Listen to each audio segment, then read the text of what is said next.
শিক্ষার্থীরা তোমরা কেমন আছো? আশা করি ভালো আছো। আমরা সবাই ভালো আছি। আমাদের পুলিশ লাইন পরিবার সবাই ভালো আছেন। আমাদের জন্য দোয়া রাখবে। আজকে আমরা দ্বিতীয় ক্লাসে আসব। দশম শ্রেণীর অর্থনীতির দ্বিতীয় ক্লাসে আসব। এখানে দশম শ্রেণী লেখা আছে, অর্থনীতির দ্বিতীয় ক্লাসে। আমি পূর্বের ক্লাসে 1 লিখেছিলাম, ওইটা এখন হবে 2, অর্থাৎ ক্লাস নং দ্বিতীয়। পূর্বের ক্লাসে আমরা অর্থাৎ প্রথম ক্লাসে এই বিষয়গুলো আলোচনা করেছি, অর্থাৎ তোমাদের প্রাক নির্বাচনী পরীক্ষার জন্য অধ্যায় নবম দশম আলোচনা হয়েছে। এর সঙ্গে পূর্বের যে পরীক্ষার অধ্যায়গুলো নিয়েও প্রশ্ন করা হবে সেই অধ্যায়গুলো এখানে উঠানো আছে এবং প্রধান প্রধান বিষয়গুলো উঠানো আছে। এই বিষয়গুলো নিয়ে আজকে আলোচনা করা হবে দ্বিতীয় ক্লাসে। তাহলে এখানে প্রথমে আরেকটু বলে নেই, অধ্যায় প্রথম, অধ্যায় দ্বিতীয়, অধ্যায় তৃতীয়, এই বিষয়গুলো নিয়ে আজকে আলোচনা করব। অধ্যায় প্রথমের নাম হচ্ছে অর্থনীতি পরিচয়, অর্থাৎ অর্থনীতি কি, অর্থনীতি কি করে, এই বিষয় সম্পর্কে এই অধ্যায়ে আছে। এই অধ্যায়ের যে প্রধান বিষয়গুলো থেকে বরাবরই প্রশ্ন হয়ে থাকে, তার এখানে লেখা আছে অর্থনীতি কি, আমি শুধু অর্থনীতি লিখেছি, দুষ্প্রাপ্যতা কি, অসীম অভাব কি, এইভাবে এগুলো লেখা আছে। আমরা প্রথমে পড়ি অর্থনীতি, অর্থাৎ এটা ক নম্বরে আসে? 1 নম্বরে প্রশ্নে আসে যে অর্থনীতি কি। অর্থনীতি বলতে গেলে আমরা একবারই পড়ব এল রবিন্স যা বলেছেন। অর্থনীতি সাধারণ কথায় অনেকেই মনে করবেন যে অর্থ নিয়ে যা আলোচনা করে, কিন্তু এখানে না, অর্থের সাথে সম্পর্কিত আরো অনেক বিষয় আছে যেগুলো যারা অর্থনীতি পড়ে তাদের একটু সাধারণের থেকে আলাদা করে বলতে হবে। তাহলে আমরা বলি অর্থনীতি কি, এটা পড়ি। অর্থনীতি হচ্ছে এমন একটি বিজ্ঞানের শাখা যেখানে মানুষের অসীম অভাব এবং এই অভাব পূরণের বিকল্প উপকরণ নিয়ে আলোচনা করে, তাকেই বলে। আবার বলি, অর্থনীতি হচ্ছে এমন একটি বিজ্ঞান যা মানুষের অসীম অভাব এবং এই অভাব পূরণের বিভিন্ন উপকরণ নিয়ে আলোচনা করে, পর্যালোচনা করে, নীতি নির্ধারণ করে, তাকেই বলে অর্থনীতি। আচ্ছা, আমরা অর্থনীতি কি সাধারণভাবে আজকে একটু বুঝলাম। আচ্ছা, পরবর্তীতে আসি। অর্থনীতির আর একটা এখানে শব্দ আছে দুষ্প্রাপ্যতা। এটা অর্থনীতি কি থেকেও খুব গুরুত্বপূর্ণ। প্রতিবারেই দুষ্প্রাপ্যতা সম্পর্কে সৃজনশীলের কোনো না কোনো অংশে আসে, অথবা বহু নির্বাচনী প্রশ্নের কোনো না কোনো অংশে আসেই। অর্থাৎ বলা চলে দুষ্প্রাপ্যতা সম্পর্কে কোনো পরীক্ষায় প্রশ্ন মিস হয় না। তাহলে দুষ্প্রাপ্যতা অনেক গুরুত্বপূর্ণ বিষয়। তাহলে আমরা দুষ্প্রাপ্যতা বুঝি, শব্দটাকে সাধারণ বাংলায় বুঝি। এখানে দু দিয়ে না বোধক উপসর্গ দেয়া আছে, প্রাপ্যতা মানে প্রাপ্য অর্থাৎ অধিকার, পাওয়ার, যোগ্যতা, এইরকম কিছু বোঝায়। তাহলে মূল শব্দটা আমরা পড়বো দুষ্প্রাপ্যতা, অর্থাৎ সহজে যা পাওয়া যায় না সেটাই হচ্ছে দুষ্প্রাপ্য সম্পদ বা দুষ্প্রাপ্য দ্রব্য। তাহলে অর্থনীতির ভাষায় এখন আমরা আসি। দুষ্প্রাপ্যতা বলতে গেলে কি বুঝি? দুষ্প্রাপ্যতা হচ্ছে মানুষের যেমন অভাব অসীম, এই অভাব একটা পূরণের পর মানুষের আবার নতুন নতুন অভাব এসে দেখা দেয়। যেমন তোমার প্রথমে স্কুলে যখন নতুন শিক্ষাবর্ষ শুরু হয়েছে, তোমার প্রথমে স্কুলের ইউনিফর্ম দরকার, ব্যাগ দরকার, বই দরকার, এগুলো অভাব ছিল এক সময়। অভাবটা কি? যেটা মানুষের পাওয়ার আকাঙ্ক্ষা আছে, তার জন্য প্রয়োজনীয় অর্থ থাকতে হবে এবং অর্থ ব্যয়ের ইচ্ছাও থাকতে হবে, তাহলে অর্থনীতির ভাষায় তাকে অভাব বলে। তাহলে ওই অভাবগুলো পূরণ হলো। এই অভাব পূরণের পর দেখবে শু নষ্ট হয়ে গেছে, আবার নতুন শু দরকার, পায়ের জুতো যেটাকে বলে, এগুলো হয়ে গেল। এটা হচ্ছে শিক্ষার্থীদের ক্ষেত্রে বলা চলে। সাধারণ মানুষের ক্ষেত্রে কি বলা চলে? অভাব কি? অভাব হচ্ছে মানুষের যে 3টা বিষয়, মানুষের 3টা বিষয় হচ্ছে কোনো কিছু পাওয়ার আকাঙ্ক্ষা, তার জন্য প্রয়োজনীয় অর্থ এবং অর্থ ব্যয়ের ইচ্ছা থাকলে তাকে বলবে অভাব। তাহলে এইভাবে মানুষের দেখা যাবে যদি ঘরবাড়ির অভাব থাকে, ঘরবাড়ি তৈরি করলো, ঘরবাড়ি তৈরি করার পর দেখা যাবে সেই ঘরবাড়ির ভিতরে আবার আসবাবপত্র দরকার, তার অভাব পূরণ হলো, তার অভাব পূরণ হলে আবার দরকার গাড়ি দরকার। এইভাবে দিনে দিনে মানুষের অভাব কখনো শেষ হয় না, অভাব চলেই। তাহলে এই অসীম অভাব পূরণ করার জন্য সম্পদ আবার মানুষের সীমিত। চাইলেই আমরা অনেক কিছু করতে পারবো না, চাইলেই আমরা চাঁদে যেতে পারবো না, চাইলেই আমাদের জীবনের সব অভাব এক নিমিষেই পূরণ করতে পারবো না। সেই জন্য অর্থনীতিতে একটি শব্দ এসেছে দুষ্প্রাপ্যতা। তাহলে দুষ্প্রাপ্যতাতে আসি। দুষ্প্রাপ্যতা বলতে গেলে বুঝি মানুষের অসীম অভাব পূরণের জন্য যে সম্পদ, এই সম্পদ সহজেই না পাওয়া যাওয়াকেই দুষ্প্রাপ্য সম্পদ বলে, অর্থাৎ তাকেই ওই সম্পদের দুষ্প্রাপ্যতা বলে। আমরা আর একটু রিমাইন্ড করে দেখি অর্থনীতি কি সাধারণভাবে পড়লাম, তারপর দুষ্প্রাপ্যতা কি, দুষ্প্রাপ্যতা পড়লাম, এরপর আমরা আসব অসীম অভাব।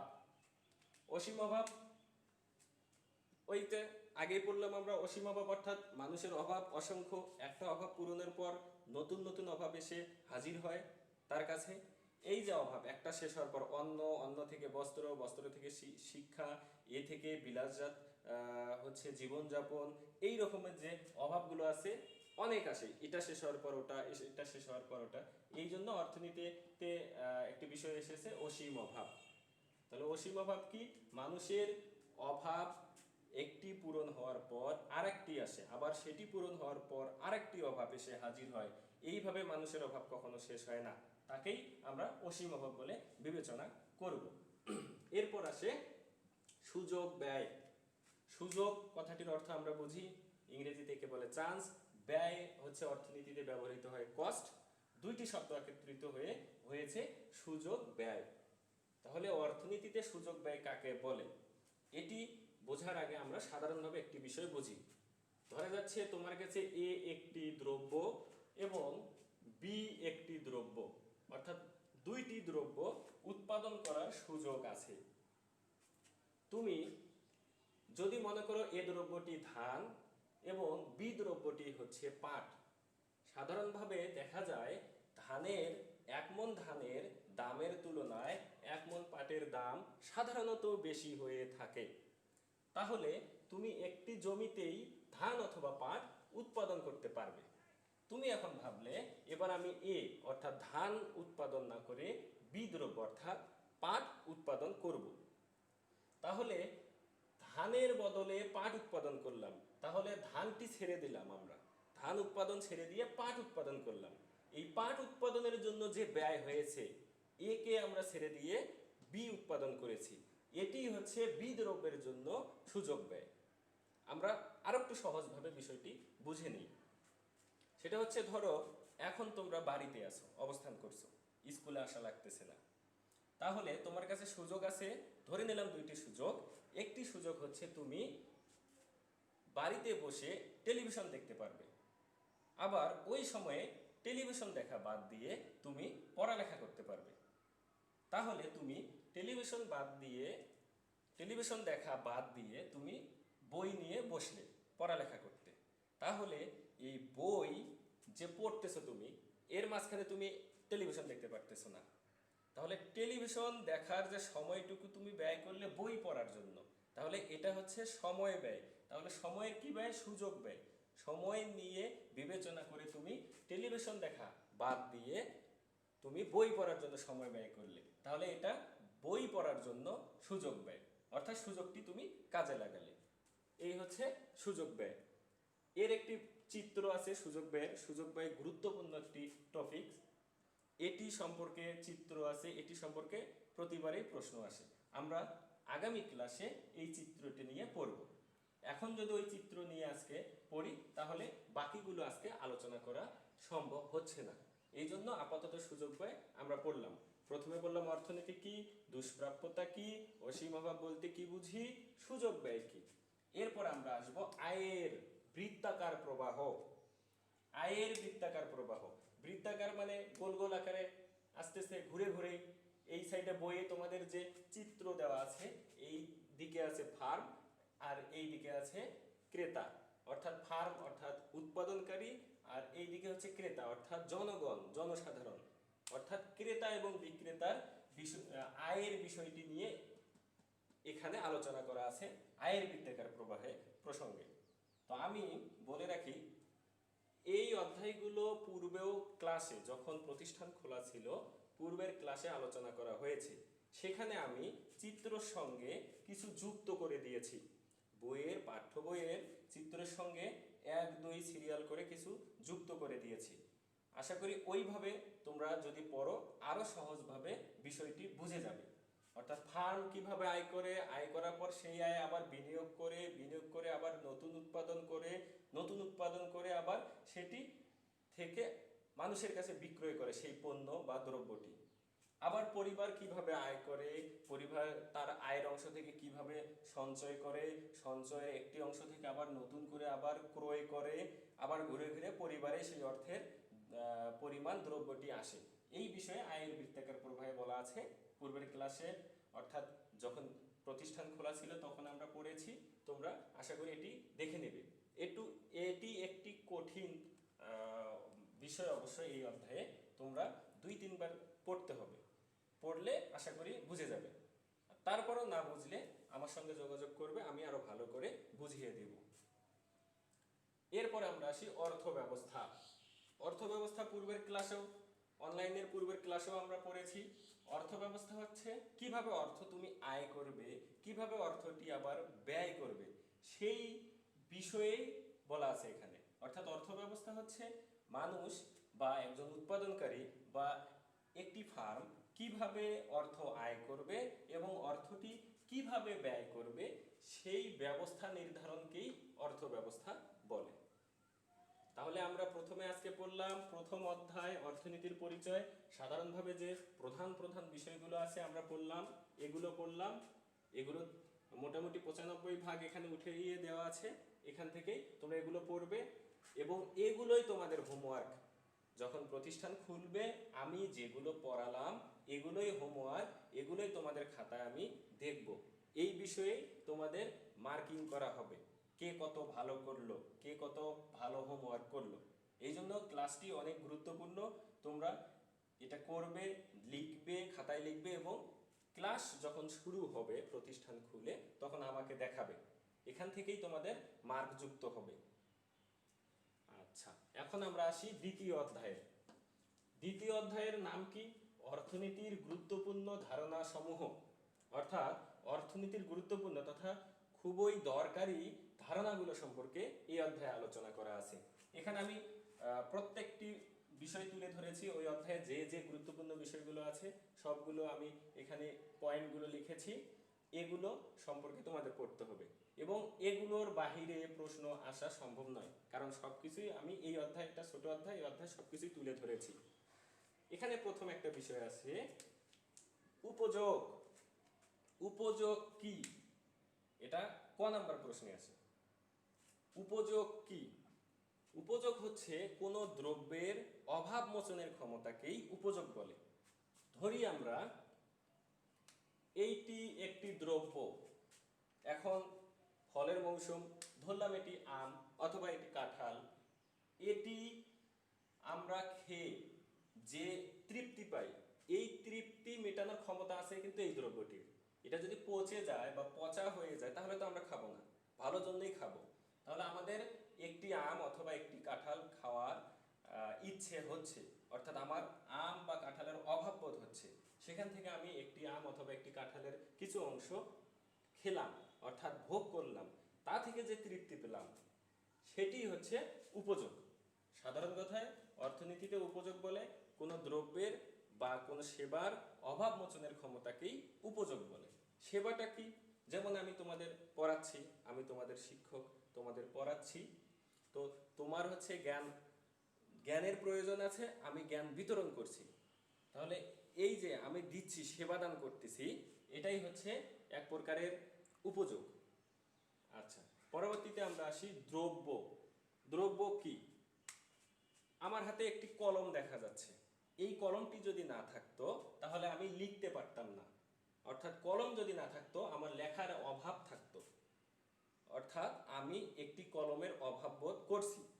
কলমটি যখন আমি ক্রয় করলাম বা আমার হাতে আসলো তখন আমার কলমের অভাব শেষ হয়ে গেল, এই কলম দ্বারা আমি এখানে লিখলাম। তাহলে এই কলমের একটা যোগ্যতা আছে। কি যোগ্যতা আছে? কলম দ্বারা লেখা যায়, যতদূর পর্যন্ত এই কলমের কালি আছে আমরা লিখতে পারবো। তাহলে এই কলমের যোগ্যতা আছে, অর্থাৎ ক্ষমতা আছে। তাহলে অর্থনীতিতে দ্রব্য বলতে গেলে তাকেই বোঝায় যে দ্রব্যের অভাব মোচনের ক্ষমতা আছে, অর্থাৎ উপযোগ আছে, তাকেই আমরা দ্রব্য বলবো। ধরে নিলাম একজন ব্যক্তির কাছে এই কলমের কোনো প্রয়োজন নেই, একজন ব্যক্তির কাছে কোনো প্রয়োজন নেই, তাহলে তার কাছে এটা প্রয়োজন নেই, তার মানে তার কাছে উপযোগ নেই, তার মানে তার কাছে এটা অপ্রয়োজনীয় দ্রব্য। আমার কাছে প্রয়োজন আছে, প্রয়োজনীয় দ্রব্য। এইভাবে দেয়া আছে এখানে চূড়ান্ত দ্রব্য। চূড়ান্ত দ্রব্য অর্থাৎ এই কলমটি তৈরি করার জন্য, অথবা কলমটি যদি না ধরি, ধরি একটা রুটি, রুটি তৈরি করার জন্য অনেক উপকরণ লাগে, যেমন চিনি লাগে, পানি লাগে, আটা লাগে। তাহলে এই চূড়ান্ত দ্রব্য বলতে গেলে আমরা কি বুঝবো? প্রথমে গম থেকে আটা হয়েছে, গম হচ্ছে প্রাথমিক দ্রব্য, জমিতে থাকে। তারপর গম থেকে আমরা আটা তৈরি করলাম, আটা হচ্ছে মধ্যবর্তী দ্রব্য। তারপর বিভিন্নভাবে মেশিন থেকে প্রক্রিয়াজাত করে একটি কলম বা একটি রুটি তৈরি করা হলো, তখন কলম বা রুটিটি মানুষ ভোগ করতে পারবে। তাহলে চূড়ান্ত পর্যায়ে যখন যায়, অর্থাৎ শেষ পর্যায়ে যখন থেকে ব্যবহার শুরু হয়, তাকে বলে চূড়ান্ত দ্রব্য। আমরা আয় করেছি, মানুষ উৎপাদনের অংশ থেকে তার ব্যয় বাদ দিলে যা থাকে তাকে বলে আয়। তারপর আয়ের একটি অংশ মানুষ ভবিষ্যতে ব্যবহারের জন্য জমা রাখে, তাকে বলে সঞ্চয়। এই সঞ্চয়ের অংশ থেকে মানুষ নতুন উৎপাদনের জন্য যদি অর্থ খাটায় বা উৎপাদনের উপকরণ খাটায়, খাটিয়ে নতুন উৎপাদন তৈরি করে, অর্থাৎ নতুন উৎপাদন তৈরি করলে নতুন আয় প্রবাহ সৃষ্টি হবে, তাহলে তাকে বলবে বিনিয়োগ। আমরা বললাম উপযোগ কি, দ্রব্য, চূড়ান্ত দ্রব্য, আয়, সঞ্চয়, বিনিয়োগ করলাম। এই অধ্যায়ের এগুলোই মূল বিষয়। আমরা পরবর্তী অধ্যায়ে আসি, তৃতীয় অধ্যায়। তৃতীয় অধ্যায় আছে ওই উপযোগ, উপযোগ আগে পড়েছি। এখন আছে চাহিদা, যোগান, ভারসাম্য। চাহিদাটা আমরা পড়ি। চাহিদা, ধরলাম তোমার একটি মোবাইল ফোন দরকার, কিন্তু মোবাইল ফোন ক্রয়ের টাকা তোমার কাছে নেই, তাহলে তোমার কাছে ওটা চাহিদা হবে না। অর্থনীতিতে চাহিদা বলতে গেলে তিনটি বিষয় থাকতে হবে। অর্থাৎ আমার কলমের যদি চাহিদা থাকে, তাহলে প্রথমে কলম পাওয়ার আকাঙ্ক্ষা থাকতে হবে, দ্বিতীয়ত কলম ক্রয়ের অর্থ থাকতে হবে, তৃতীয়ত শুধু অর্থ থাকলেই হবে না, অর্থ ব্যয়ের ইচ্ছাও থাকতে হবে, তাহলে তাকে অর্থনীতিতে চাহিদা বলবে। যদি ধরা যায় একজন ফকিরের একটি কলমে পাওয়ার ইচ্ছা আছে, কিন্তু তার কলম ব্যয়ের, কলম ক্রয়ের যে অর্থ লাগবে সেটা নেই, তাহলে সেটাকে চাহিদা বলবে না। তাহলে চাহিদা কাকে বলে? তিনটি বিষয় থাকতে হবে, তোমরা পড়ে নেবে। পরবর্তীতে আমরা আসি যোগান। যোগান, তোমরা লক্ষ্য করবে কোনো দোকানের সামনে যদি যাও, ধরলাম একটি কাঁচা বাজারের দোকানের সামনে গেলাম আমরা, যিনি বিক্রি করবেন, বিক্রেতার সামনে আলু, পটল, ঝিঙ্গা এইরকম অনেক কিছু আছে, অর্থাৎ উনি উপযুক্ত দাম পেলে ওই দ্রব্যগুলো বিক্রয় করতে প্রস্তুত আছেন। তাহলে বলা যায় অর্থনীতির ভাষায় যোগান কাকে বলে?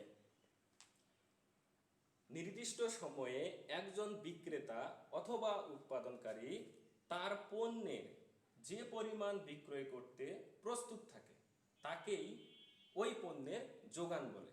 আবার বলি, নির্দিষ্ট সময়ে কোনো দ্রব্যের বা কোনো পণ্যের যে পরিমাণ বিক্রয় করতে বিক্রেতা প্রস্তুত থাকে, তাকে ওই দ্রব্যের যোগান বলে।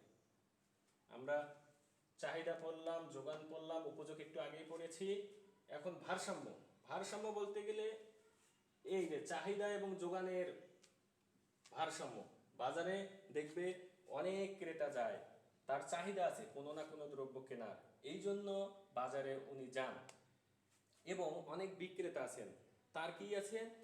দ্রব্য বিক্রয়ের ইচ্ছা আছে, অর্থাৎ দ্রব্য উনি বিক্রয় করতে প্রস্তুত থাকেন। তাহলে এই চাহিদা এবং যোগানের মধ্যে একটা স্থিতিশীল অবস্থা থাকতে হবে। এই স্থিতিশীল অবস্থাকেই ভারসাম্য বলে। আমরা আরো ছোট করে বলি যে চাহিদা এবং যোগানের মাধ্যমেই যা নির্ধারণ হয় তাকেই ভারসাম্য বলে। অন্যভাবে নির্দিষ্ট দামে নির্দিষ্ট পরিমাণ পাওয়া যে ভারসাম্য, অর্থাৎ যে স্থির অবস্থা, তাকেই অর্থনীতিতে চাহিদা যোগানের ভারসাম্য বলে। চাহিদা যোগানের ভারসাম্যের একটি চিত্র আছে, আমরা যখন স্কুল খোলা ছিল তখন আমরা চিত্রটি দেখেছি। আমি অনলাইন ক্লাসে এই চিত্র নিয়ে আবার আলোচনা করব, কিন্তু আজকের যেহেতু ভিডিওটি বড় হয়ে যায় আজকে আলোচনা করা সম্ভব হচ্ছে না, পরবর্তী ক্লাসে আলোচনা করা যাবে।